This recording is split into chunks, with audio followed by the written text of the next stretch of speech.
नई उम्मीदें, नए सपने और एक नई शुरुआत लेकर हम हाजिर हैं और ख़ास तौर पर इस सुबह में जहां अवसर अपार है और हम आपके लिए लेकर आए हैं मॉर्निंग प्राइम टाइम शो नया सवेरा, जहां होती हैं खबरें राष्ट्रीय, अंतर्राष्ट्रीय, खेल और बिजनेस जगत से जुड़ी हुई। मैं हूं आंचल गुलाटी, मेरे साथ है मेरी सहयोगी संध्या। बिल्कुल, और नया सवेरा में आज हम आपको बताएंगे अखबारों की जगत में कौन कौन सी खबरें प्रमुखता के साथ प्रकाशित है। बात होगी आत्मनिर्भर होते भारत की भी, साथ ही साथ आर्थिक विकास की भी आपको झलक दिखाने वाले हैं। और खेल जगत में क्या कुछ हिट है और कैसे आपकी सेहत फिट रह सकती है, उसको भी बात करेंगे और आपको बताएंगे। बिल्कुल, तो टेक टॉक में क्या कुछ खास रहेगा, वर्ल्ड वॉच पर भी डालेंगे नजर, लेकिन सबसे पहले देखते हैं इस वक्त की प्रमुख सुर्खियां।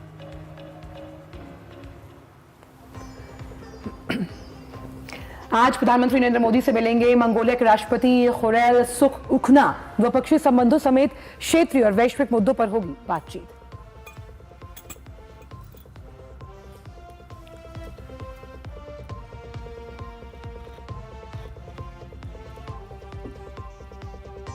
महागठबंधन में दरार के संकेत। कल दिल्ली में तेजस्वी की कांग्रेस आला कमान से नहीं हो पाई मुलाकात। बिना सीट बंटवारे के आरजेडी ने कुछ उम्मीदवारों को दिया पार्टी का सिंबल।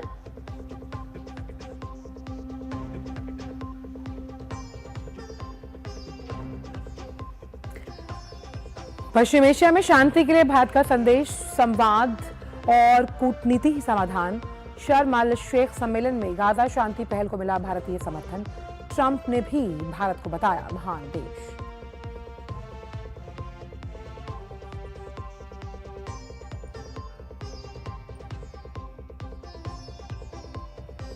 भारतीय सेना की मेजबानी में आज से संयुक्त राष्ट्र सैन्य योगदानकर्ता देशों का सम्मेलन दिल्ली में। 32 देशों के सैन्य प्रमुख होंगे शामिल।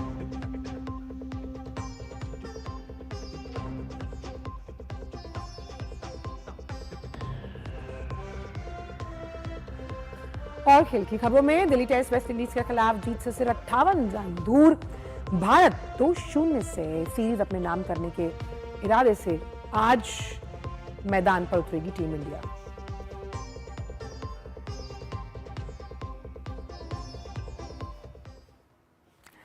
तो खबरों की शुरुआत करते हैं बड़ी खबर के साथ, जहां हम जानते हैं कि मंगोलिया के राष्ट्रपति खुरैल सुखउखना 4 दिवसीय दौरे पर भारत पहुंच चुके हैं। राष्ट्रपति द्रौपदी मुर्मू के निमंत्रण पर राष्ट्रपति खुरैल सुखउखना भारत आए। आज उनकी मुलाकात राष्ट्रपति द्रौपदी मुर्मू और प्रधानमंत्री नरेंद्र मोदी के साथ होनी है। दोनों नेताओं के बीच द्विपक्षीय संबंधों को लेकर सभी पहलुओं पर भी चर्चा होगी।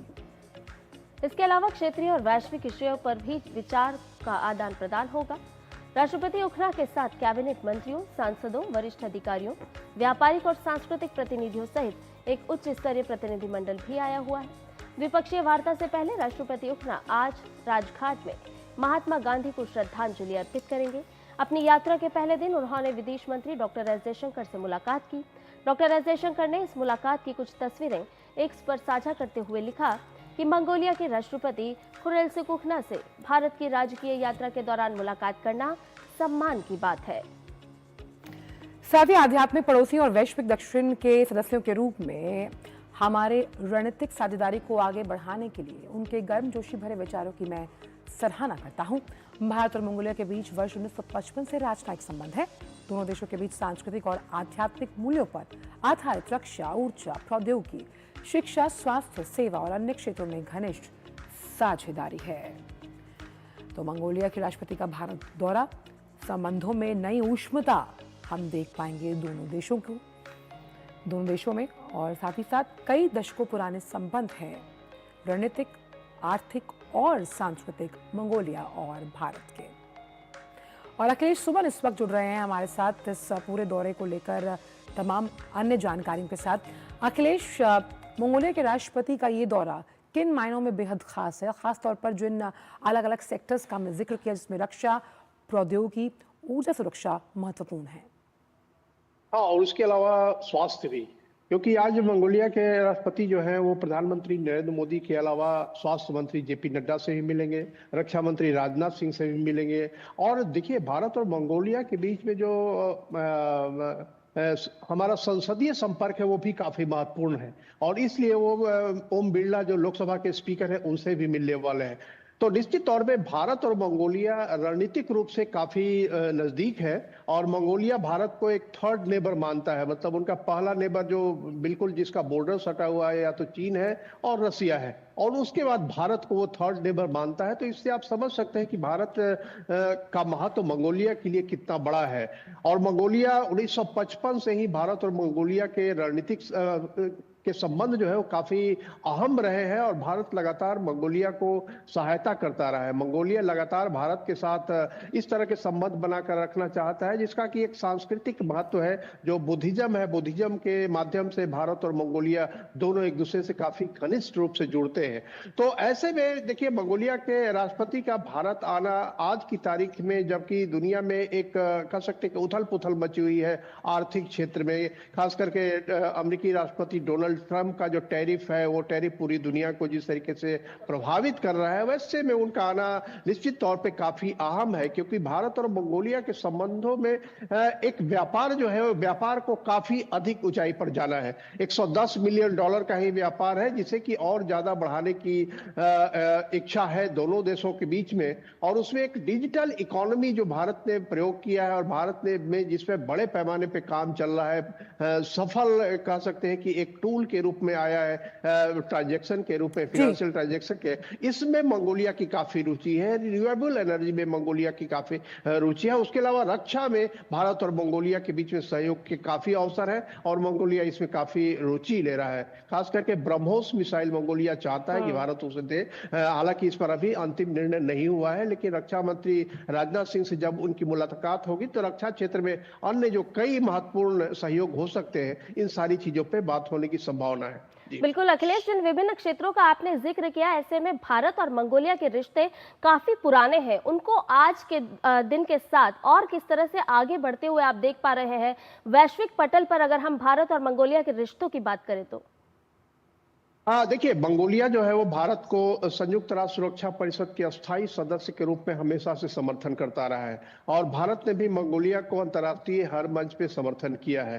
तो एक राजनीतिक जो नजदीकी है वो मंगोलिया और भारत के बीच में काफी अंडरस्टैंडिंग वाला है, काफी समझदारी वाला है। और ऐसे में मंगोलिया के राष्ट्रपति का भारत आने का एक मतलब यह है कि अब अंतर्राष्ट्रीय संस्थाओं में दोनों को एक दूसरे का सहयोगी चाहिए। भारत दुनिया का सबसे बड़ा देश है, जनसंख्या के मामले में दुनिया का सबसे बड़ा खुला बाजार है, रूल ऑफ लॉ भारत में है, एक मार्केट में जिसको कहते हैं कि आप एक मार्केट प्रेडिक्टिबिलिटी, मतलब जो समझ करते हैं कि आज जो हुआ वो कल भी उसी तरीके से हुआ, वो ऐसे नियम है। अस्थायी तौर पे एक अस्थायी तो है प्रशासन में, शासन में।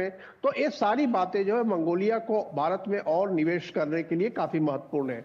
जो एक और अहम है कि वो जो रेयर अर्थ के मामला है, जो दुर्लभ खनिज जिसे कहते हैं, जिसको लेकर पूरी दुनिया में कह सकते हैं कि एक कितना जमा किया जा सकता है, यह जो है चीन ने अभी कुछ देशों को दुर्लभ खनिज देने में कई शर्तें लगाने की बात की है। ऐसे में मंगोलिया भारत के लिए काफी महत्वपूर्ण देश हो सकता है, क्योंकि मंगोलिया के पास भी दुर्लभ खनिज बहुत ज्यादा है, काफी अच्छे पैमाने पे है। और ऐसे में आज जब प्रधानमंत्री नरेंद्र मोदी से बात होगी, इसके बारे में भी कोई रोड मैप बनने की संभावना है कि किस तरह से भारत जिस तरीके से सेमीकंडक्टर के क्षेत्र में अपने आप को विकसित करना चाहता है, मैन्युफैक्चरिंग में विकसित करना चाहता है, वैसे में दुर्लभ खनिज की अगर कमी होगी तो उस दुर्लभ खनिज की कमी को मंगोलिया के माध्यम से पूरा किया जा सकता है। ग्लोबल साउथ की प्रखर और मुखर आवाज के रूप में भारत लगातार इन देशों की अगुवाई कर रहा है। ऐसे में इन तमाम देशों का भारत के साथ संबंध आने वाले एक दशक में आप कैसे देखते हैं, जब हम G20 या ब्रिक्स ऐसे अलग अलग मल्टीलैटरल फोरम्स पर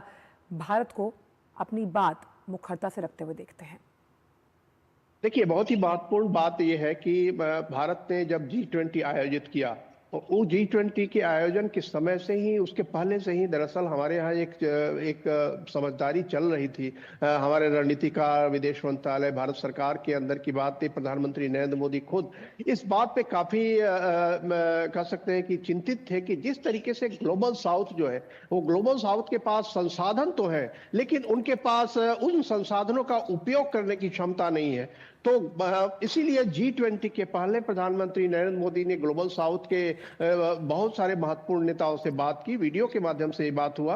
उसके बाद फिर जब G20 खत्म हुआ तो उन्होंने ग्लोबल साउथ के जो नेता है उनको फिर एक बार G20 में क्या हुआ, भारत ने किस तरीके से ग्लोबल साउथ की बातें रखी G20 में। और एक खास महत्वपूर्ण बात यह थी कि अफ्रीकन यूनियन का दाखिला हुआ। ग्लोबल साउथ के एक महत्वपूर्ण 54 देशों का वो एक संगठन है अफ्रीकन यूनियन, उसका दाखिला हुआ, इसे भी भारत ने बताया। तो एक जो ग्लोबल साउथ को एक नेतृत्व चाहिए, एक बड़े और महत्वपूर्ण देश का नेतृत्व चाहिए, जिसको कि भारत ने साबित किया कि भारत उसमें कर सकता है। कोविड-19 के समय भारत ने साबित किया कि ग्लोबल साउथ के देश, जिनको कि विकसित देश पूछ नहीं रहे थे, वैक्सीन आपूर्ति की भारत ने। तो भारत ने उन सारे देशों को वैक्सीन आपूर्ति की, कुछ को ग्रांट के रूप में और कुछ को एक कह सकते हैं कि एक सस्ते दर में आपूर्ति की, और आपूर्ति सबसे महत्वपूर्ण बात थी। तो भारत और मंगोलिया जो है, मंगोलिया भी ग्लोबल साउथ का एक अहम महत्वपूर्ण देश है, जिसके पास क्षमता है, जिसके पास इस तरह के पोटेंशियल है कि वो एक रणनीतिक तौर पे हमारे ग्लोबल साउथ के देशों के साथ जुड़ने में मदद कर सकता है और ग्लोबल साउथ की आवाज को भी रख सकता है। भारत गुट निरपेक्षता के समय से आज ग्लोबल साउथ का नेतृत्व करने की जब बात कर रहा है, तो निश्चित तौर पे उसमें मंगोलिया के साथ बातचीत काफी अहम होगी, क्योंकि मंगोलिया एक छोटा देश है लेकिन उसकी आवाज बहुत महत्वपूर्ण है। बिल्कुल, सांस्कृतिक और आध्यात्मिक लिहाज से भी दोनों देश बहुत ज़्यादा उनमें ऊष्मता देखी जाती है, क्योंकि जब हम बुद्ध की बात करते हैं तो बुद्ध का जो अस्तित्व है, जो कितना प्रासंगिक है आज की दुनिया में भी, उससे दोनों देश लगातार जुड़े हुए हैं। बहुत बहुत शुक्रिया अखिलेश इन तमाम जानकारियों को हमसे साझा करने के लिए। वहीं भारत ने संयुक्त राष्ट्र महासभा यानी कि UNGA में बाल अधिकारों के उल्लंघन और आतंकवाद को लेकर पाकिस्तान की कड़ी आलोचना की है। भारत की ओर से बीजेपी सांसद निशिकांत दुबे ने सीमा पार आतंकवाद के जवाब में ऑपरेशन सिंदूर की जमकर सराहना भी की। उन्होंने कहा कि भारत पाकिस्तान द्वारा अपनी सीमाओं के भीतर बच्चों के खिलाफ हो रहे गंभीर दुर्व्यवहारों से विश्व का ध्यान हटाने के प्रयास की कड़ी निंदा करता है। उन्होंने ये भी कहा कि अंतर्राष्ट्रीय समुदाय ने 22 अप्रैल को पहलगाम में पाकिस्तान प्रशिक्षित आतंकवादियों द्वारा किए गए हमले को भुलाया नहीं है, जिसमें 26 निर्दोष नागरिकों की मौत हुई थी। और निशिकांत दुबे ने UNGA के एक सत्र में बाल अधिकारों का प्रमोशन और प्रोटेक्शन जो विषय है, उस पर भारत की ओर से जब वो ये वक्तव्य दे रहे थे, तब उन्होंने ये कहा। आइए आपको सुनवाते हैं।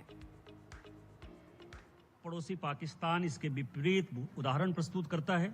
यह एक ऐसा देश है जो CAC एजेंडे का सबसे गंभीर उल्लंघन करने वालों में से एक है।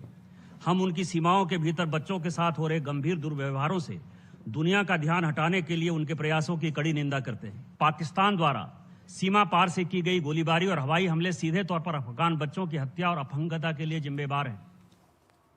यदि ऑपरेशन सिंदूर का उल्लेख किया जाए सभापति महोदय, तो अंतर्राष्ट्रीय समुदाय पाकिस्तान द्वारा प्रशिक्षित आतंकवादियों द्वारा किए गए क्रूर लक्षित हमलों को भूला नहीं है, जिसमें 22 अप्रैल 2025 को जम्मू और कश्मीर के पहलगांव में 26 निर्दोष नागरिकों की जान चली गई। एक सुविचारित और संतुलित प्रतिक्रिया में भारत ने आतंकवाद के खिलाफ अपनी रक्षा के लिए इसके अपराधियों को न्याय के कटघरे में लाने के लिए अपने वैध अधिकारों का प्रयोग किया और मई 2025 में ऑपरेशन सिंदूर के तहत 9 आतंकवादी ठिकानों पर लक्षित हमले किए। तो इसमें कोई शक नहीं संध्या कि पाकिस्तान की धरती से जो नापाक इरादे निकलते हैं, वहां पर आतंकवाद पोषित और पल्लवित होता है कई दशकों से। बिल्कुल, लेकिन अब वैश्विक पटल पर उसकी भर्त्सना भी होती रही है और हो भी रही है, और दुनिया के जो तमाम देश हैं वो अब जान चुके हैं कि आतंक कहाँ पल बढ़ रहा है। और वहीं अब बात करते हैं एक अहम शांति समझौते को लेकर। तो भारत ने गाजा शांति समझौते पर हुए हस्ताक्षर का स्वागत किया और आशा जताई कि इससे क्षेत्र में स्थायी शांति स्थापित होगी। मिस्र के शर्म अल शेख में आयोजित मध्य पूर्व शांति सम्मेलन में विदेश राज्य मंत्री कीर्ति वर्धन सिंह ने भारत का प्रतिनिधित्व किया। मिस्र के राष्ट्रपति अब्देल फतह अल सीसी और अमेरिका के राष्ट्रपति डोनाल्ड ट्रंप ने संयुक्त रूप से इस सम्मेलन की अध्यक्षता की। इस दौरान कीर्तिवर्धन सिंह ने अमेरिका के राष्ट्रपति डोनाल्ड ट्रंप और मिस्र के राष्ट्रपति अब्देल फतेह अल सीसी से मुलाकात की। भारत ने राष्ट्रपति डोनाल्ड ट्रंप की गाजा शांति योजना का समर्थन करते हुए मिस्र और कतर की भूमिका की सराहना भी की है। साथ ही भारत ने कहा कि वो पश्चिम एशिया में शांति और स्थिरता के लिए हमेशा संवाद और कूटनीति के रास्ते का समर्थन करता है। विदेश मंत्रालय ने अपने बयान में ये भी कहा कि सभी शेष बंधकों की रिहाई और गाजा पट्टी में संघर्ष विराम के बाद आयोजित इस शिखर सम्मेलन का उद्देश्य क्षेत्रीय शांति और स्थिरता है और साथ ही साथ इसकी कोशिशों को मजबूत करना था, जो राष्ट्रपति ट्रंप की स्थायी शांति की परिकल्पना के अनुरूप है। भारत ने यह भी दोहराया कि वो फिलिस्तीनी मुद्दे के दीर्घकालिक और न्यायपूर्ण समाधान के लिए लंबे समय से दो राष्ट्र समाधान का समर्थन करता है और भारत इस क्षेत्र में स्थायी शांति के लिए हर संभव प्रयास और जो समर्थन है उसको करता रहेगा।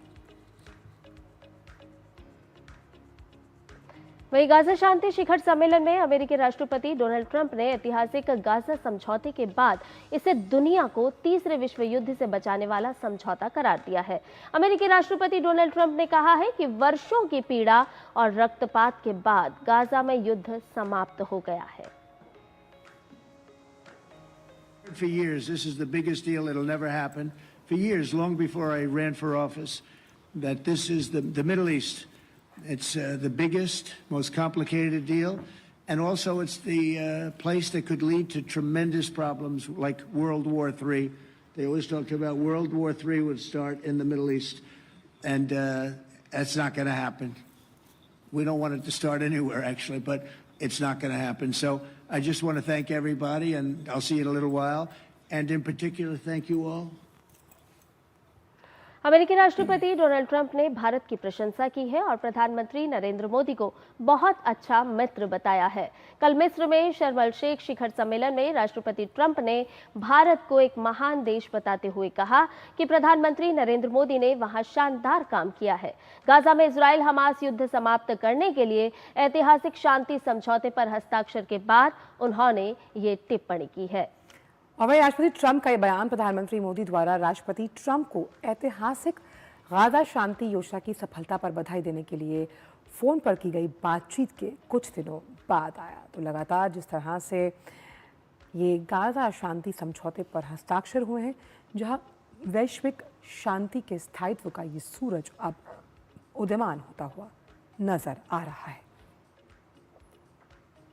और फिलहाल वक्त एक छोटे से ब्रेक है। ब्रेक के उस पार बिहार की राजनीति में क्या ओहपो की स्थिति बनी हुई है, इस पर करेंगे चर्चा। वक्त एक ब्रेक का।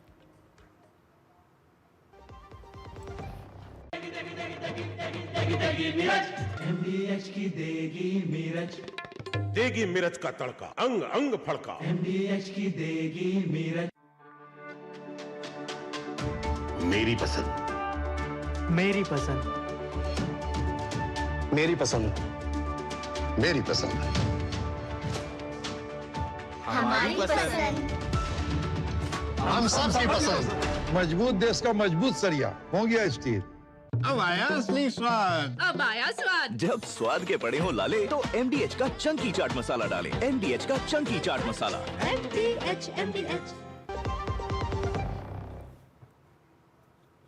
और ब्रेक के बाद नया सवेरा में आपका एक बार फिर से स्वागत है। और आइए अब बात कर लेते हैं बिहार विधानसभा चुनाव से जुड़ी हुई। जी हां, बिहार चुनाव से पहले सियासी उथल पुथल खूब तेज हो रही है।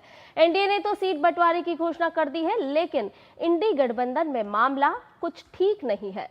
महागठबंधन में सीटों को लेकर घमासान की खबरें मिल रही हैं। दरअसल कल दिल्ली में तेजस्वी यादव, मुकेश सहनी और कांग्रेस के बीच बातचीत होनी थी, लेकिन तेजस्वी यादव की कांग्रेस आलाकमान के साथ बैठक नहीं हो पाई और तेजस्वी बिना राहुल गांधी और मल्लिकार्जुन खड़गे से मुलाकात के पटना लौट गए।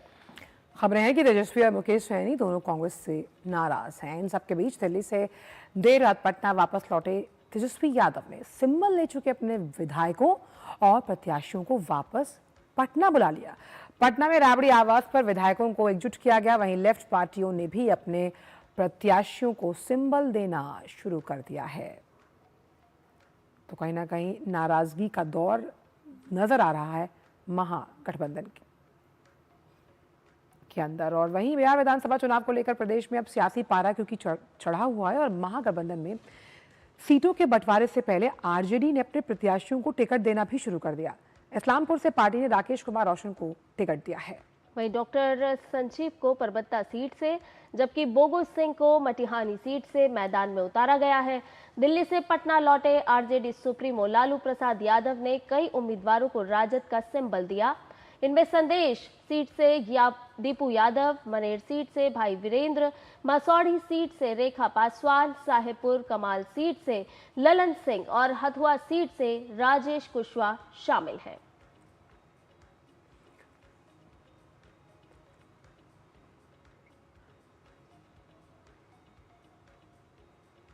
तो संजय कहते हैं ना कि राजनीति में कुछ भी नामुमकिन नहीं, दोस्त दुश्मन बन जाते हैं और दुश्मन दोस्त। और ऐसे में आज महागठबंधन में दरार की खबरें आ रही हैं, अंदर जो रार है, लेकिन अब हो सकता है कि कल सब कुछ ठीक हो जाए। लेकिन आज की स्थिति में आरजेडी और कांग्रेस के रिश्तों में साफ तौर पर तल्खी नजर आ रही है। बिल्कुल आंचल, सोशल मीडिया पर भी हमने देखा कि कांग्रेस सांसद इमरान प्रतापगढ़ी और आरजेडी सांसद मनोज झा ने शेरो शायरी के जरिए एक संदेश दिया और दूसरों पर तंज भी कसा है। मनोज कुमार झा ने क्या लिखा? उन्होंने कहा, रहीमन धागा प्रेम का मत तोड़ो चिटकाए, टूटे से फिर ना मिले, मिले तो गांठ परी जाए। झा ने इसे हर अवसर के लिए प्रासंगिक बताया। वहीं कांग्रेस सांसद इमरान प्रतापगढ़ी ने क्या जवाब दिया? संध्या बताइए। इमरान प्रतापगढ़ी ने लिखा है कि पानी आंख में भरकर लाया जा सकता है, अब भी जलता शहर बचाया जा सकता है। तो अब देखना यह है कि सीटों पर रस्साकशी के बीच महागठबंधन में महाभारत होगा या मतभेदों के भंवर को पार कर उसकी नैया सीटों के बंटवारे के महत्वपूर्ण पड़ाव को पार कर पाएगी। और बिहार के इस दिलचस्प, जब हम विधानसभा चुनावों की बात करते हैं, सीटों की गणना की बात करते हैं, इस पर बातचीत करने के लिए दो बेहद हमारे रिपोर्टर्स जुड़ गए हैं। पटना से जुड़ रहे हैं कुमार आलोक और राजेश राज जुड़ रहे हैं दिल्ली से। कुमार, सबसे पहले आपका रुख करना चाहेंगे। वो कह रहे हैं कि जलते हुए शहर को बचाने के लिए एक लोटा पानी बहुत होगा, लेकिन मुझे लग नहीं रहा कि महागठबंधन में ऑल इज वेल कह सकते हैं अभी। देखिए, ये चुनाव जो विधानसभा का आसन्न जो चुनाव है, बिल्कुल पूरी तरह से काव्यात्मक हो गया है। कभी उपेंद्र कुशवाहा कविता लिखते हैं, कभी जैसा कि आपने पढ़ा कि रहीमन धागा प्रेम का मत तोड़ो चटकाए, ये मनोज झा ने लिखा है। ये कांग्रेस और आरजेडी के संबंधों को लेकर उन्होंने लिखा है। उधर इमरान प्रतापगढ़ी अलग से शेरो शायरी कर रहे हैं। तो पूरा चुनाव ही आप कहें बिहार विधानसभा का काव्यात्मक हो गया है। लेकिन जहां तक महागठबंधन की बात है, तो महागठबंधन में कल केसी वेणुगोपालन से बातचीत हुई थी तेजस्वी यादव की। तो वहां पर 55 सीटों पर 53 या 54 सीटें देने का दावा कर रहा था तेजस्वी यादव कर रहे थे। लेकिन काफ़ी बान मनोबल के बाद काफ़ी तेज बहस हुई और उसके बाद शायद 60 सीटों पर कांग्रेस को लड़ाने के लिए तैयार हुई है आरजेडी खासकर। लेकिन सबसे बड़ी बात है कि जब सीट शेयरिंग नहीं हुआ है, सीटों का बंटवारा नहीं हुआ है, उसके बावजूद आप देखें कि आरजेडी ने सिंबल देना शुरू किया है। कम से कम 50 सीटों पर आरजेडी के सुप्रीमो लालू प्रसाद यादव ने सिंबल दे दिया अपने कैंडिडेट्स को कि आप जाइए और प्रचार कीजिए। उधर सीपीआई सीपीएम जो वामपंथी पार्टियां हैं, उन्होंने तो अजब ही कर दिया। उन्होंने पूरा का पूरा अपने कैंडिडेट जो उनके जीते हुए थे 12 और उसके अलावा 7 और कैंडिडेट को उन्होंने सिंबल दे दिया है। उसमें सबसे इंटरेस्टिंग चीज़ है सीपीआई एमएल के द्वारा जो घोसी सीट है, ये जहानाबाद जिले की है और जहानाबाद लोकसभा निर्वाचन क्षेत्र से आती है। वहां से रामबली यादव जो उनके सिटिंग एमएलए हैं, वहां से उनको सिंबल दे दिया है। और इधर देखिए कि जगदीश शर्मा एक बहुत बड़े नेता हैं, वहाँ खासकर एक कम्युनिटी के एक विशेष कम्युनिटी के बहुत बड़े नेता माने जाते हैं और वो जदयू के सांसद रह चुके हैं जहानाबाद से। और 1975 से लगातार वो उनके ही परिवार के विधायक रह चुके हैं वहाँ से। और ये लास्ट समय में आरजेडी में शामिल हुए इसलिए कि उनके बेटे को उनको बेटे को आरजेडी का टिकट मिल जाए। लेकिन उसके पहले ही माले ने अपने प्रत्याशी की घोषणा कर दी और सिंबल भी दे दिया। अब तो बहुत इंटरेस्टिंग होगा कि कैसे राहुल शर्मा को कैसे एडजस्ट करेंगे लालू यादव, क्योंकि वो Lalu Yadav A to Z यानी Tejashwi Yadav A to Z कहते हैं कि अब हमारी पार्टी MY नहीं रही बल्कि A to Z रही, यानी कि हर समाज के लोगों को, हर तबके के लोगों को लेके चलेंगे। आप देखें कि मंगनी लाल मंडल जो अति पिछड़े समुदाय से आते हैं, उनको प्रदेश अध्यक्ष बनाया गया, क्योंकि नीतीश कुमार ने जिस तरीके से नीतीश कुमार या एनडीए कह लें, जिस तरीके से अति पिछड़े वोट बैंक पर एक तरह से अपना वर्चस्व कायम किया है, उसको तोड़ने के लिए कांग्रेस के राहुल गांधी भी प्रयासरत है, आरजेडी भी प्रयासरत है, और ये भी कहा जा रहा है कि तेजस्वी यादव राघोपुर के अलावा फुलपरास विधानसभा क्षेत्र से अपनी किस्मत आजमाएंगे, क्योंकि फुलपरास विधानसभा क्षेत्र उस आप सुपौल के एरिया में अगर वो लड़ेंगे तो वहां अति पिछड़ों का एक बहुत बड़ा वोट बैंक है, और उस वोट बैंक को लुभाने के लिए तेजस्वी यादव वहां पर जाने की सोच रहे हैं। तो ये सब कवायद चल रही है। इस बीच एक और खबर आ रही है कि एनडीए में नीतीश कुमार जो है वो सीट शेयरिंग से खासा संतुष्ट नहीं है, क्योंकि बहुत सारी ऐसी सीटें हैं जो जेडीयू की सीटें थी और वो एलजेपी को चली गई है। तो उस पर भी विचार मंथन चल रहा है, और कल शाम में प्रेस कॉन्फ्रेंस होने वाली थी एनडीए की, वो टली है, शायद इसी कारण टली है, और आज लगभग स्पष्ट हो जाएगा कि किन सीटों पर एनडीए में कौन सा दल किन सीटों पर लड़ रहा है। लेकिन इधर महागठबंधन में राड़ मची हुई है, और खासकर वामपंथी पार्टियां और मुकेश सहनी जो है वो भी नाराज चल रहे हैं। तो आज देखना होगा कि दोपहर तक क्या स्थिति होती है और महागठबंधन अपने सीटों का ऐलान करते हैं, और किस सीट पर कौन से उम्मीदवार लड़ेंगे। जैसे आपने अभी चर्चा किया बटिहानी से भोगो सिंह को टिकट दे दिया आरजेडी ने, लेकिन वहां पर सीपीआई का पिछली बार सीपीआई का उम्मीदवार और सीपीआई वहां दावा कर रही है। तो एक तरह से रस्साकसी चल रही है महागठबंधन में, और इस रस्साकसी को कैसे निपटाएंगे महागठबंधन के नेता, ये देखने वाली विषय किस तरह से महागठबंधन में रस्साकशी है। दिल्ली से ही हमारे संवाददाता राजेश राज भी जुड़े हुए हैं। राजेश, कल जिस तरह से दिल्ली में हमने पूरा घटनाक्रम देखा, उम्मीद की जा रही थी कि तेजस्वी और लालू प्रसाद यादव राहुल गांधी और मल्लिकार्जुन खड़गे से मुलाकात करेंगे, लेकिन ये मुलाकात नहीं हुई, बल्कि पटना जाने के बाद आरजेडी ने अपने सिंबल दे दिए। इसको किस तरह से देखे, गठबंधन की गांठ और उलझती हुई नजर आ रही है सुलझने की जगह।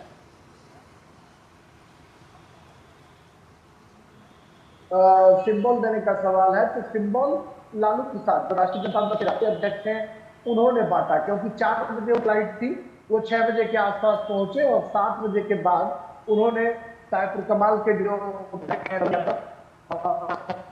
उनको उन्होंने सिंबल दिया, बटिहानी से भोगो सिंह को, और परबत्ता खगड़िया से डॉक्टर संजीव कुमार को, जो मंत्री आनंद सिंह के बेटे हैं, तेजस्वी यादव जब 10 बजे के बाद पटना पहुंचते हैं तो उन तमाम लोगों को पटना तलब किया गया और पटना बुलाया गया। मेरी एक विधायक से बात हुई, उन्होंने कहा कि हम रास्ते में हैं और पटना पहुंचने वाले, वो आकर के तेजस्वी यादव से मिले, और ये माना जा रहा था कि गठबंधन में सब कुछ ठीक ठाक नहीं। एक तरफ ये भी उनको आशंका थी कि कहीं जदयू के साथ कोई तालमेल बात हो रही है, दूसरा ये था कि कांग्रेस के साथ तालमेल टूट चुका है, लिहाजा तेजस्वी यादव कोई लाइन लेंगे और विधायकों को निर्देशित करेंगे कि किस तरीके से लड़ना है।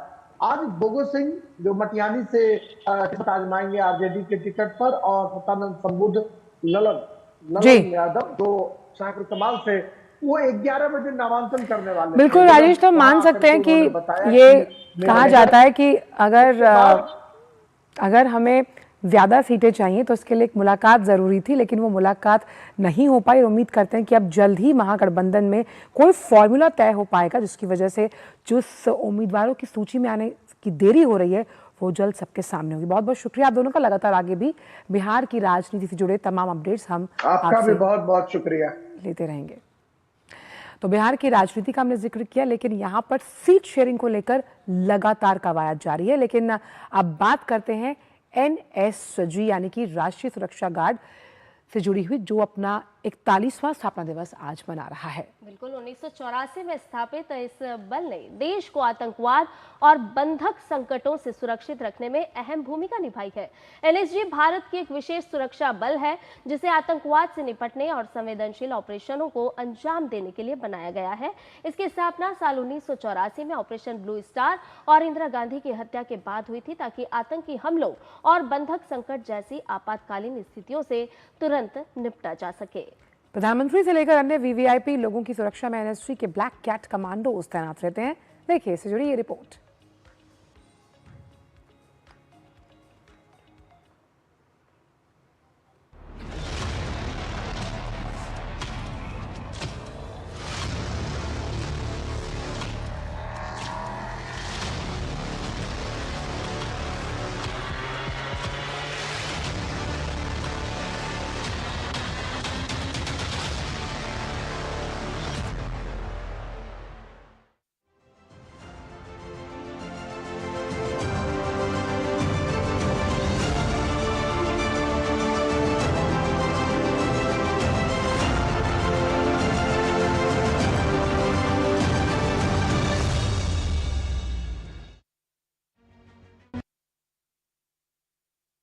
और संयुक्त राष्ट्र सैन्य योगदानकर्ता देशों UNTCC के प्रमुखों के सम्मेलन की भारतीय सेना मेजबानी करेगी।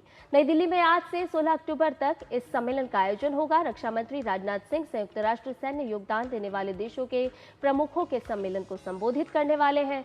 सम्मेलन में संयुक्त राष्ट्र शांति अभियानों में अहम योगदान देने वाले 32 देशों के वरिष्ठ अधिकारी भाग लेंगे। UNTCC एक महत्वपूर्ण मंच है जो परिचालन चुनौतियों, उभरते खतरों, आपसी सहभागिता, निर्णय प्रक्रिया में समावेशिता और शांति स्थापना को बढ़ावा देने में प्रौद्योगिकी एवं प्रशिक्षण की भूमिका पर विचार विमर्श का अवसर प्रदान करता है। भारत संयुक्त राष्ट्र शांति अभियानों में सबसे बड़े योगदानकर्ताओं में से एक है। ये सम्मेलन वसुधैव कुटुंबकम यानी संपूर्ण विश्व एक परिवार है, उस भारतीय दर्शन परंपरा पर आधारित है। रक्षा मंत्री राजनाथ सिंह, विदेश मंत्री एस जयशंकर और संयुक्त राष्ट्र शांति अभियानों के लिए अवर महासचिव USG DPO जेन पियरे लैक्रोइक्स सम्मेलन में शिरकत करेंगे।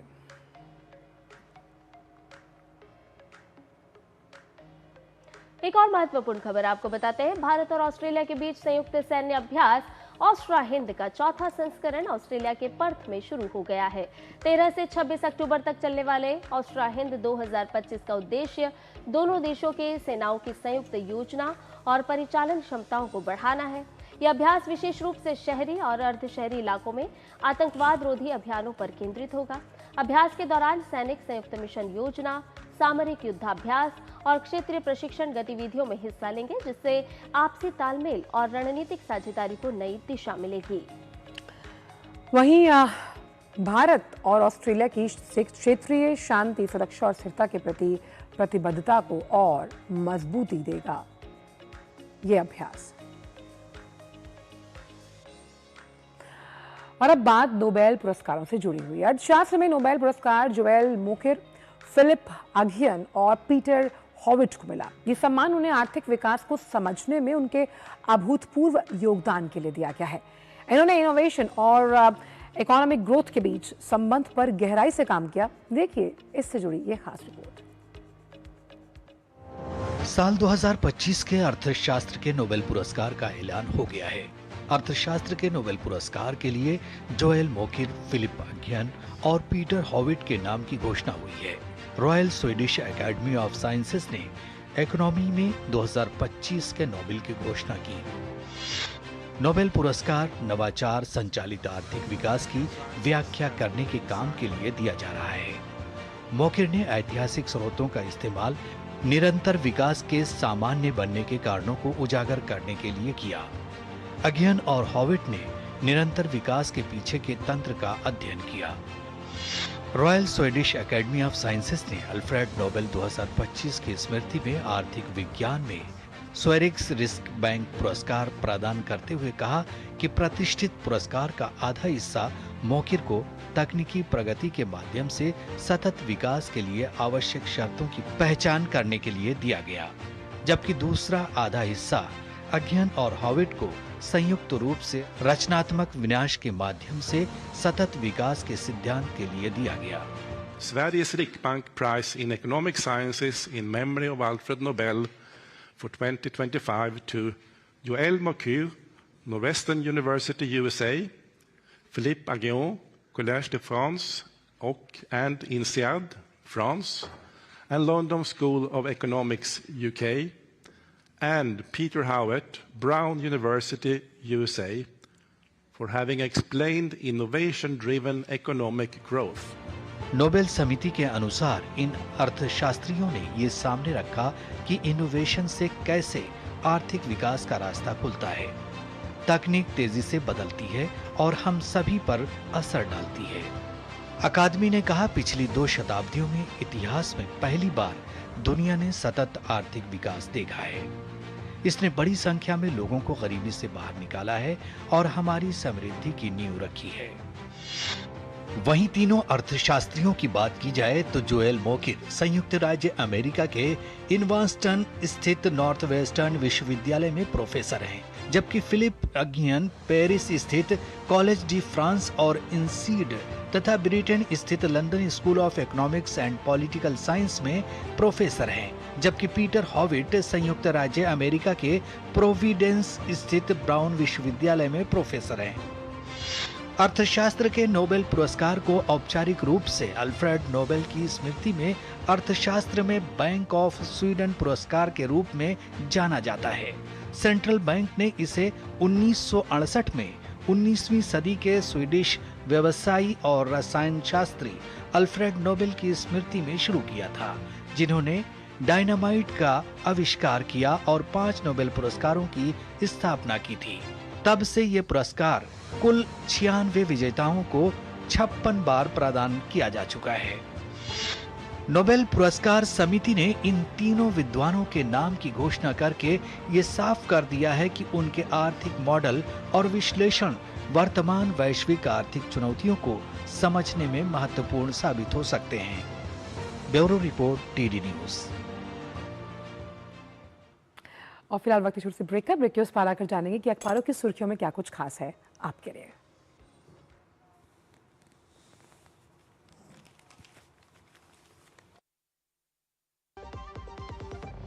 MDH का किचन किंग किचन में हो तो हम सब कुछ बना सकते हैं। बैंगन का भरता, आलू गोभी, भिंडी मसाला और भी बहुत कुछ।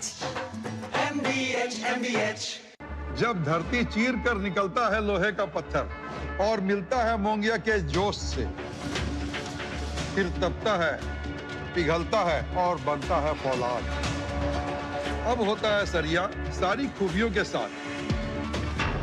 मोंगिया स्टील, मजबूत देश का मजबूत सरिया। MDH की सरका हो बहाना, कश्मीरी पुलाव या हो बिरयानी खाना, केसरी चाय दूध, रसमलाई, केसरी लड्डू, हलवा याद आना, यही तो है MDH केसर का बहाना। MDH शुद्ध केसर, खुशबू ऐसी जो दिल जीत ले। MDH। तो ब्रेक के बाद सभी का स्वागत। और हमारे हाथ में अखबार देखकर आप समझ ही गए होंगे कि हम आपके लिए दिलचस्प खबरें लेकर आए हैं प्रेस रिपोर्ट्स के जरिए। पहली खबर जो हम ले रहे हैं वो नवभारत टाइम्स से है, जहां पर हम बता रहे हैं कि जब वसुधैव कुटुंबकम की बात होती है या हम वैश्विक शांति की बात करते हैं, क्योंकि ये बुद्ध का युग है ना कि युद्ध का, उस लिहाज से शांति की खिड़की से बंधक रिहा हुए हैं। जो गाजा का प्रस्ताव था, यानी कि गाजा सीज़फायर के तहत हमास ने सोमवार को बचे हुए 20 जिंदा जो इजरायली बंधक हैं उनको रिहा कर दिया गया। और इस पर हमने देखा कि प्रधानमंत्री की प्रतिक्रिया आई कि उन्होंने कहा कि 2 साल से जो अधिक ये इजरायली बंधक बनाए गए थे, अब अगर उन्हें रिहा किया गया है तो इसका स्वागत है। अब ये स्वागत इसलिए क्योंकि जब हम वैश्विक शांति की बात करते हैं उसकी दिशा में ये बड़ा कदम माना जा रहा है, क्योंकि लगातार जब हम फ़िलिस्तीन की बात कर रहे थे, हम बात करते हैं साथ ही साथ गाज़ा की, युद्ध की वजह से जो पूरा इंटरनेशनल ऑर्डर था वो बिगड़ा हुआ था, ग्लोबल सप्लाई चेन डिस्टर्प्टेड थी और इसकी वजह से दोनों देशों ने बहुत नुकसान झेला है। तो उस लिहाज से एक सकारात्मक खबर हम मान सकते हैं दोनों देशों के लिए। तो आंचल ने बताई आज की बात, लेकिन अब हम आपको लिए चलते हैं 8 साल पीछे। जी हाँ, वो इसलिए क्योंकि सब्जियों के दाम घटने से महंगाई दर 8 साल के निचले स्तर पर आ गई है। जी हाँ, आपके लिए ये एक अच्छी खबर त्योहारी सीजन के माध्यम से आपको बताएं कि सब्जियों और दालों की कीमतों में भारी गिरावट के कारण सितंबर में खुदरा महंगाई दर 99 महीने के निचले स्तर पर आ चुकी है और उपभोक्ता मूल्य पर आधारित मुद्रास्फीति सितंबर में घटकर 1.54% रह गई है, जो पिछले महीने 2.07% थी। महंगाई का ये जो स्तर है वो जून 2017 के बाद का सबसे कम आंका गया है। आपको बता दें कि सब्जियों के साथ साथ दालों के दाम में भी घटे हैं। उसके साथ अंडे, मसाले, अनाज, दूध उत्पाद और फल, उनमें किस तरह से गिरावट देखने को मिल रही है, आज अखबार के माध्यम से एक खबर प्रकाशित की गई है। और जीएसटी की जो शुरुआती राहत है वो अब आपकी जेब तक पहुंचने लगी है। जेब के साथ साथ संध्या हम थाली में भी देख रहे हैं कि ये सब थाली में रखा हुआ सामान जिसे हम खाते हैं वो सस्ता हुआ है। और क्योंकि बात त्योहारों की हो रही है तो दीपावली अगले हफ्ते है, लेकिन एक कन्फ्यूजन की स्थिति बनी हुई है। जब भी इस तरह के त्यौहार आते हैं तो ख़ास तौर पर अमावस्या क्योंकि दीपावली वाले दिन होती है और इसमें वो 20 और 21 को पड़ रही है, तो ऐसे में बहुत कन्फ्यूजन है डेट का कि 20 को दिवाली मनाई जाएगी या फिर 21 तारीख को। कुछ संगठन मान रहे हैं कि ये 21 को है और कुछ का मानना है कि 20 को दीपावली मनाई जाएगी। लेकिन सबसे अहम बात यहाँ पर ये है कि जीएसटी के लिहाज से ये पहली दिवाली होगी, यानी कि जब GST second 2.0 next generation reforms किए गए हैं, जिसमें वोकल फॉर लोकल को बढ़ावा है, किस तरह से लोग स्वदेशी विदेशी को अपनाएंगे, उसका आह्वान कर रहे हैं। कैसे व्यापारियों को इसमें फायदा मिलता नजर आ रहा है, क्योंकि जीएसटी का बचत उत्सव या फिर ये कह सकते हैं दीपावली का डबल बोनांजा दिया गया है इस बार। तो अगली खबर भी कुछ इसी तरह से है संध्या। बिल्कुल आंचल, जब आप दीपावली की बात कर रही हैं तो धनतेरस को क्यों छोड़ दिया जाए। जी हाँ, धनतेरस पर इस बार क्या क्या चीजें बाजार में मांग है उनकी, वो हम अपने दर्शकों को बता देते हैं, क्योंकि आप इस बार क्या कुछ पसंद कर सकते हैं। तो धनतेरस पर इस बार कांसा और पीतल इसका बाजार सज चुका है। अक्सर हम देखते हैं कि धनतेरस पर वाहनों से लेकर बर्तनों तक की खरीदी बिक्री होती है, और इस साल अगर बात की जाए तो धनतेरस से पहले बर्तनों का बाजार सजने लगा है, लेकिन इस बार स्टील और एल्यूमिनियम की तरफ रुझान कम है, बल्कि ये रुझान अब पहुंच रहा है कांसा और पीतल के बर्तनों की तरफ। बिल्कुल, आपने बहुत अहम बात कही संध्या। पीतल नगरी अगर हम देखें, जिसे मुरादाबाद कहते हैं, मेरी तो ससुराल है वहाँ पर, तो मैं देखती हूँ कि उस वक्त खासतौर पर दीपावली में जो हम शो पीसेस लोगों को गिफ्ट करते हैं उसकी भरमार वहाँ देखने को मिलती है। वो एक्सपोर्ट भी होते हैं। तो देखिए, इस लिहाज से जब जीएसटी की कुछ दरें कम की गई हैं तो कैसे इन छोटे व्यापारियों को, इन छोटे लघु उद्योगों को फायदा मिलेगा, ये हम देख पाएंगे। अब अखबारों के बाद आपको ले चलते हैं दुनिया भर से जुड़ी कुछ खास खबरों की ओर। देखते हैं वर्ल्ड रैप में क्या है खास। तो बात चीन की, जहां आज से अमेरिका के स्वामित्व, संचालन, निर्माण या फिर वहां के झंडा लगे जहाजों पर विशेष बंदरगाह शुल्क वसूलना शुरू कर दिया गया। चीन ने यह कदम अमेरिकी बंदरगाह शुल्क के जवाब में उठाया है। अफ्रीकी देश मेडागास्कर में जेनजेड प्रोटेस्ट की वजह से तख्तापलट जैसी स्थिति बन गई है। अधिकारियों के मुताबिक जनरेशन जी के विरोध प्रदर्शनों के बाद राष्ट्रपति एंड्री राजोएलिना रविवार को देश छोड़कर चले गए हैं। खबर मेक्सिको से, जहां पिछले हफ्ते हुई मूसलाधार वर्षा में कम से कम 64 लोगों की मौत हुई, करीब इतने ही लोग लापता। भारी बारिश के कारण भूस्खलन, कई स्थानों पर बिजली आपूर्ति बाधित और नदियों का जलस्तर बढ़ गया। और अब बात कारोबार जगत से जुड़ी हुई बिजनेस ब्रीफ में, अंदाज रहेगा फटाफट। श्रम एवं रोजगार मंत्रालय ने कर्मचारी नामांकन अभियान 2025 की घोषणा की। ये ईपीएफओ के माध्यम से बड़ी संख्या में कर्मचारियों को संगठित सामाजिक सुरक्षा के दायरे में लाने की एक महत्वपूर्ण पहल है, जो 1 नवंबर 2025 से 30 अप्रैल 2026 तक लागू रहेगी। केंद्र सरकार ने वित्त वर्ष 2025-26 के लिए सकल प्रत्यक्ष कर संग्रह के ताजा आंकड़े जारी कर दिए। 12 अक्टूबर तक देश में कुल कर संग्रह 13.92 लाख करोड़ रुपए रहा, जो पिछले वर्ष की समान अवधि की तुलना में 2.36% अधिक है। जीएसटी कटौती से महंगाई में बड़ी गिरावट, खुदरा मुद्रास्फीति दर 8 वर्षों के निचले स्तर पर पहुंची। सरकार की ओर से जारी किए गए डेटा के अनुसार खुदरा मुद्रास्फीति दर सितंबर में कम होकर 1.54% हो गई है। यह महंगाई का जून 2017 के बाद सबसे निचला स्तर है। बात आरबीआई की, जिसने विदेशी मुद्रा प्रबंधन विनियमन 2018 में किया संशोधन, जिससे अब भारतीय बैंकों को श्रीलंका, भूटान, नेपाल के संस्थानों और व्यक्तियों को भारतीय रुपए में ऋण देने की अनुमति मिली है।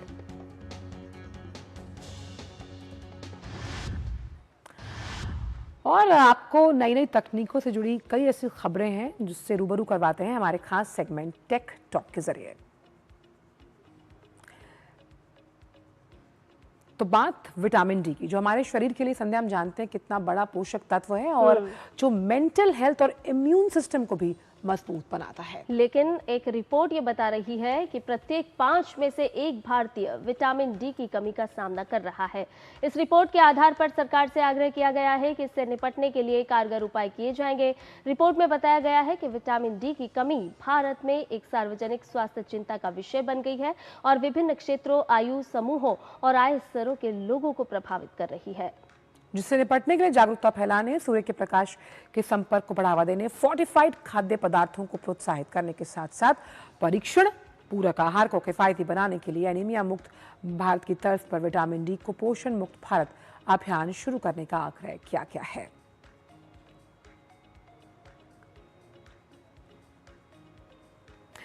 और अब बात आपकी और हमारी सेहत की, फिटनेस मंत्र में। तो बात फिर दोबारा कर लेते हैं विटामिन डी की, क्योंकि एक ऐसा पोषक तत्व है जो शारीरिक विकास के लिए जरूरी है, हमारे स्वास्थ्य के लिए महत्वपूर्ण है। आइए समझते हैं विटामिन डी की उपयोगिता और क्या ये बच्चों के स्वास्थ्य के लिए क्यों जरूरी है।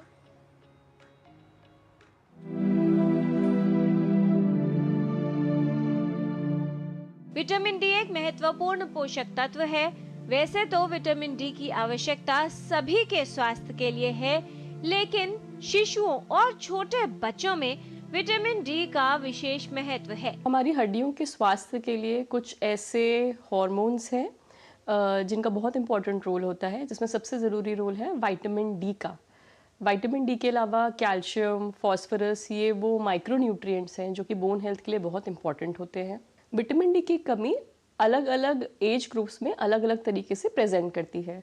अगर ये बहुत छोटे बच्चों में पाई जाए, जो कि ग्रोइंग एज के बच्चे हैं, उनमें रिकेट्स नाम की एक प्रॉब्लम होती है, जिसमें बच्चों के बोन्स सॉफ्ट हो जाते हैं और बेंड हो जाते हैं, टेढ़े हो जाते हैं, जिसकी वजह से डिफॉर्मिटीज़ देखी जाती हैं, जिसमें बच्चे को चलने में, सीधे खड़े होने तक में प्रॉब्लम हो सकती है और ये उसकी फाइनल हाइट पे, मसल्स की हेल्थ पे भी इम्पैक्ट कर सकता है। इसके अलावा अगर यही प्रॉब्लम बड़े लोगों में पाई जाए, अडल्ट एज ग्रुप में या एल्डरली एज ग्रुप में पाई जाए, तो वो भी बोन हेल्थ पे काफ़ी इम्पैक्ट करती है, जिसमें ऑस्टियोमलेशिया नाम की एक प्रॉब्लम देखी जाती है। कैल्शियम को अवशोषित करने के लिए विटामिन डी आवश्यक है। हड्डियों को मजबूत बनाने के लिए विटामिन डी का विशेष महत्व है। साथ ही ये प्रतिरक्षा प्रणाली को मजबूत बनाने में सहायता करता है और मस्तिष्क के स्वास्थ्य के लिए भी उपयोगी है। विटामिन डी बच्चों के संपूर्ण शारीरिक विकास के लिए विटामिन डी पोषक तत्व की आवश्यकता होती है। वहीं महिलाओं के स्वास्थ्य को बेहतर बनाने में भी विटामिन डी की अहम भूमिका है।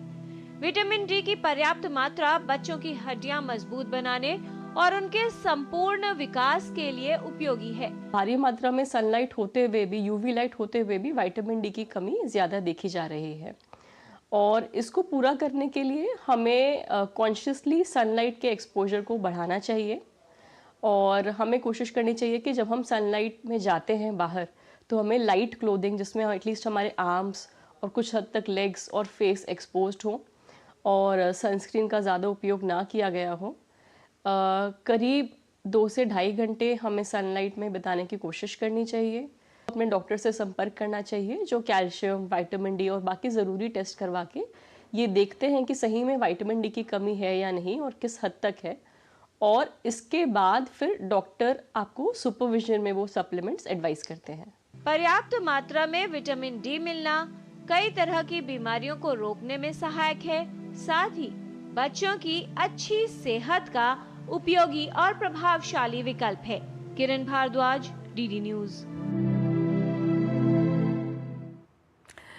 तो विटामिन डी और B12 एक ऐसी चीज़ें जो लगातार हम देख रहे हैं कि उसकी कमी हो रही है। इससे मैं और संध्या आप भी जूझ रहे हैं। बिल्कुल जूझ भी रहे हैं और परेशान भी होते हैं, और इसीलिए ये रिपोर्ट हम आपके लिए लेकर आए हैं कि आप अपने शरीर में विटामिन डी की पूर्ति कैसे कर सकते हैं। और रुक करते अगले सेगमेंट का, जहां खेती किसानी की बात होगी कृषि जगत में। तो किसानों की तरक्की की नींव उनके हाथ में मौजूद छोटे से बीज में रखी जाती है। इसी बीज को बेहतर और ज़्यादा भरोसेमंद बनाने के लिए लगातार जो सहकारिता मंत्रालय है, उसके तहत बनी भारतीय बीज सहकारी समिति लिमिटेड काम कर रही है। क्यों संध्या? बिल्कुल, किसानों को सशक्त बनाना है, क्योंकि वो अपनी आय बढ़ाए। पेश है इसी से जुड़ी हुई हमारे सहयोगी शमीम अख्तर की ये खास रिपोर्ट।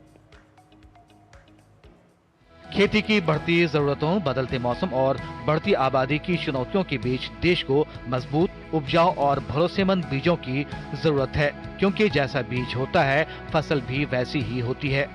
अगर बीज अच्छा हो तो फसल भी अच्छी होगी। बीजों को और बेहतर और ज्यादा भरोसेमंद बनाने के लिए केंद्र सरकार प्रयासरत है और इसी का नतीजा है भारतीय बीज सहकारी समिति लिमिटेड यानी BBSSL, जो इस दिशा में लगातार काम कर रही है। सहकारिता मंत्रालय के तहत बनी BBSSL एक बहुराज्यीय सहकारी समिति है, जिसे देश की प्रमुख संस्थाओं जैसे इफ्को, क्रिप्को, नैफेड, राष्ट्रीय डेयरी विकास बोर्ड और NCDC ने मिलकर शुरू किया है। इसका उद्देश्य है देश भर के किसानों तक प्रमाणित, गुणवत्तापूर्ण और स्वदेशी बीजों को पहुंचाना और किसानों को सशक्त बनाना, ताकि वे अपनी आय बढ़ा सकें। भारत बीज ब्रांड के तहत ये समिति बीजों का उत्पादन, विपणन और वितरण करती है।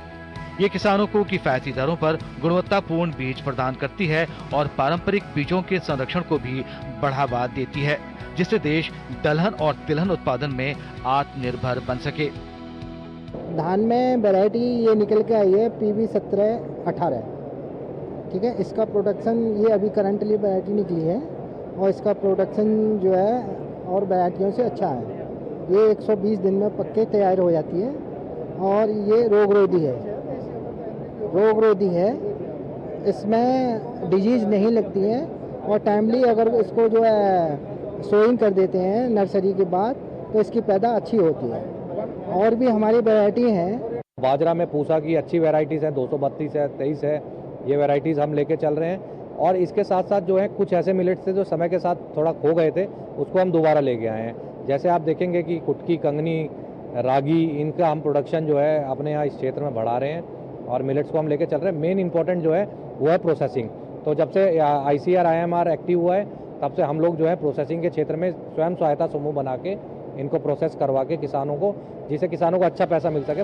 नियमित रूप से अच्छे और प्रमाणित बीजों में निवेश करने वाले किसान कृषि में अस्थायी सफलता के लिए एक मजबूत आधार बनाते हैं। बेहतर फसल शक्ति, बढ़ी हुई पैदावार और संसाधनों का बेहतर उपयोग उन्हें अच्छी उपज वाली खेती में मदद करता है। खेती को मुनाफे का सौदा बनाने के लिए शुरुआत करनी होती है अच्छे बीज से, क्योंकि अच्छी फसल की बुनियाद है अच्छा बीज। इसलिए हमारे कृषि वैज्ञानिक और सरकारें भी यही संदेश देती रही हैं ताकि हर खेत हरा भरा हो। कैमरा पर्सन अनिल के साथ मैं शमीम अख्तर, DD न्यूज़, दिल्ली। और आइए देखते हैं खबरें खेल जगत से हमारे खास सेगमेंट स्पोर्ट्स ट्रैक के जरिए।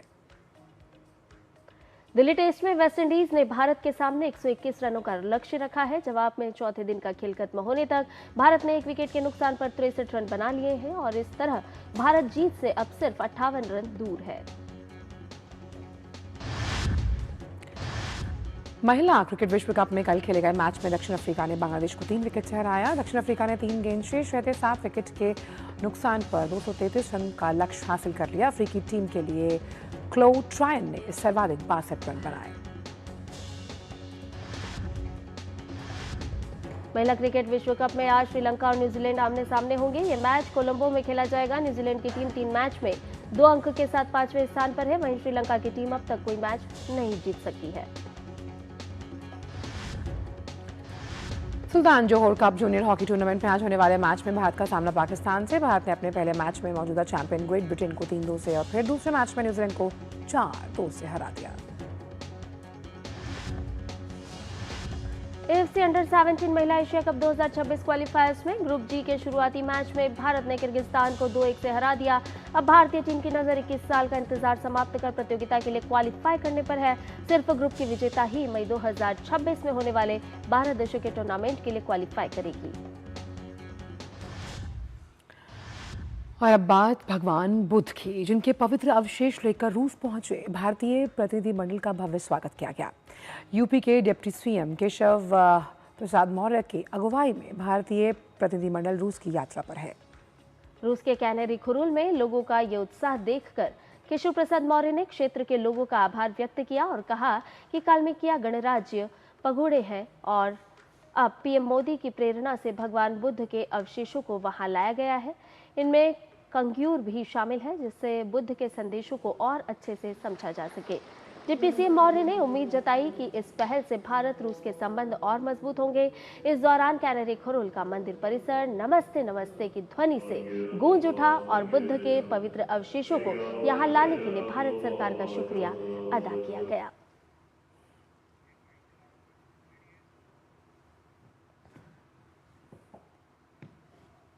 भारत के प्रधानमंत्री माननीय श्री नरेंद्र मोदी जी की प्रेरणा से आपके लिए कंजूर लाने का निर्णय लिया है, जो भगवान बुद्ध के उपदेशों का संकलन है। इसे इस मठ को सौंपा जा रहा है ताकि आप सभी बुद्ध धम्म को और बेहतर समझ सकें। मैं आप सभी को यह भगवान तथागत बुद्ध के इस स्थल को तैयार करने के लिए एक लंबे संघर्ष के बाद जो आपने सफलता प्राप्त की है और 1 महीने तक उत्सव मनाने का भी निर्णय लिया है, मैं इसके लिए आपको भारत के 140 करोड़ लोगों की ओर से, भारत के प्रधानमंत्री श्री नरेंद्र मोदी जी की ओर से हार्दिक शुभकामनाएं देता हूं। और जहां पर भगवान बुद्ध है वह स्थान छोटा नहीं होता है, वह अपने आप में इतना बड़ा हो जाता है, जिसकी जिसका आकार नापा नहीं जा सकता है। और नया सवेरा में बात करते हैं मौसम से जुड़ी हुई।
और नया सवेरा में अब वक्त हो चला है आपसे विदा लेने का, लेकिन जाने से पहले हम कुछ खास झलकियों के साथ आपको छोड़े जा रहे हैं। वो कौन सी झलकियां हैं आंचल? तो कर्नाटक के होयल लवेश्वर मंदिर की ये झलकियां हैं, जहां आप बारीक नक्काशी और मूर्तियों को देख सकते हैं। उसी के लिए लोकप्रिय है। ये मंदिर अपनी उत्कृष्ट सोपस्टोन नक्काशी के लिए जाना जाता है, जिसमें हिंदू देवी देवता, पौराणिक दृश्य, जीव जंतु और जो तमाम नर्तक हैं उनके चित्र शामिल हैं। आप इन मनमोहक और खूबसूरत दृश्यों का लीजिए आनंद। हमें दीजिए इजाजत।